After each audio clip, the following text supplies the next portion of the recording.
አንዳንድ ሰዎች አሮጌ ቤት ውስጥ እየኖሩ ራሳቸውን ያገኛሉ። አሁን እኮ እየኖሩት ያሉት አዲስ ቤት ውስጥ ነው። ሰርተው የገቡት አዲስ ነው። ገዝተው የገቡት አዲስ ቤት ውስጥ ነው። እነሱ ግን የሚኖሩት አያቶቻቸው ቤት ነው። የሆነ ጎጆ ቤት ነው የሚኖሩት። አብዛኛው ሰው ግራ እየተጋባ ነው ያለው። የአባቴ የአያቶቼ አሮጌ ቤት ውስጥ ራሴን አገኘው ይላሉ። ያ ሲነሱ ግን እንደማይፈልጉት ያውቃሉ። ራሳቸውን እዛ ቦታ ላይ ማግኘታቸው መልካም እንዳልሆነ ልባቸው ይነግራቸዋል። አእምሯቸው፣ መንፈሳቸው ይነግራቸዋል። እንደነዚህ አይነት ሰዎች ዛሬ ይህንን መልእክት ጨርሰው መስማት አለባቸው።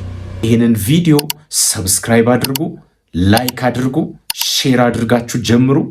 በህልማችሁ ቤት አያችሁ ማለት መንፈሳዊ ህይወታችሁን ያመለክታል። የእኛን መንፈሳዊ ህይወት ያመለክታል። አንቺነትሽን የሚያመለክት ነገር ነው። ቤት በማየት ብቻ ቤት አይተ ስትነሳ ህይወት ላይ እግዚአብሔር ሊነግር የፈለገው ነገር አለ። ህይወት ላይ ሊያመጣው የፈለገው ነገር አለ። ያንን ነገር እስካላወክ ድረስ እግዚአብሔር በተደጋጋሚ ቤት ያሳያል። ቤት በህልማችሁ ያያችሁ ሰዓት እነዚህን 5 ምልክቶችን ከቤት ጋር በተያያዘ ልነግራችሁ እወዳለሁ። አዲስ ቤት ስታዩ ትርጉሙ ምንድን ነው? አሮጌ ቤት ስታዩ ትርጉሙ ምንድን ነው? ንጹህ ቤት ስታዩ ትርጉሙ ምንድን ነው? የፈረሰ ቤት ፍርስርስርስርስ ያለ ልክ እንደዚህ ትርጉሙ ምንድን ነው? መኝታ ቤት ስታዩ ትርጉሙ ምንድን ነው? አንደኛ አዲስ ቤት ማየት የለውጥ ምልክት ነው። በህልም አዲስ ቤት አየ ማለት አዲስ ህይወት ሊሰጠህ ነው። አሁን ካለበት ስፍራ ለየት ያለ ቤት አየ ማለት እዛ ቦታ ላይ እግዚአብሔር ሊለውጥልህ የፈለገው ነገር አለ። እግዚአብሔር በህይወትህ ሊያመጣው የፈለገው አዲስ ነገር አለ። አዲስ ላይፍ ስታይል። ያረጀብህን አሮጌ ነገር እግዚአብሔር በአዲስ ህይወት ሊተካልህ ነው። አዲስ ቤት ያያችሁ ሰዓት ማመስገን ጀምሩ። ከማይሆን ህይወት ውስጥ ልትወጣ ነው። አሮጌ ከሆነ ታሪክ ውስጥ እግዚአብሔር ሊያወጣ ነው። ደስ ይበል። ፕሬስ አርግ፣ ጸልይ፣ እንደገባ እምነህ ማለት ነው። ሁለተኛ ደግሞ አሮጌ ቤት ስታይ ትርጉሙ ምንድን ነው? ይህንን አሮጌ ቤት ስታይ የቆዩ ልማዶች የኖርክባቸው፣ ምናልባት ከሱስ ሊሆን ይችላል፣ አሮጌ ህይወት ነው። ከመጠጥ ሊሆን ይችላል፣ ከድራግ አዲክሽን ሊሆን ይችላል፣ ከዝሙት ሊሆን ይችላል። አሮጌ ህይወት ነው ይሄ።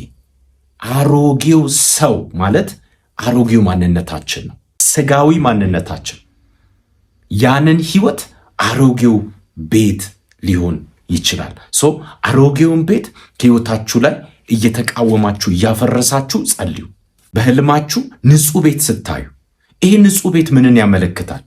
ያንተን ጠንካራ የሆነውን ፐርሶናሊቲን ነው የሚያመለክተው። ኳሊቲን ነው የሚያመለክተው። ያንተን ይሄ ከእግዚአብሔር ጋር ያለ ልዩ ጥሩ ህብረትን የሚያመለክት ነው።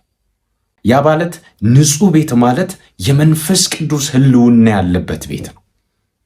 መንፈስ ቅዱስ ማደሪያ ያደረገው ቤት ነው። ያ ቤት ሞገስን የሚያመለክት ነው። ንጹህ ቤት የእናንተን የህይወት ኳሊቲ፣ ያ ንጽህና ንጹህ ቤት ማየታችሁ ያመለክታል ማለት ነው። ሌላው የፈረሰ ቤት ስታዩ በጣም በጣም አደጋ ላይ ናችሁ።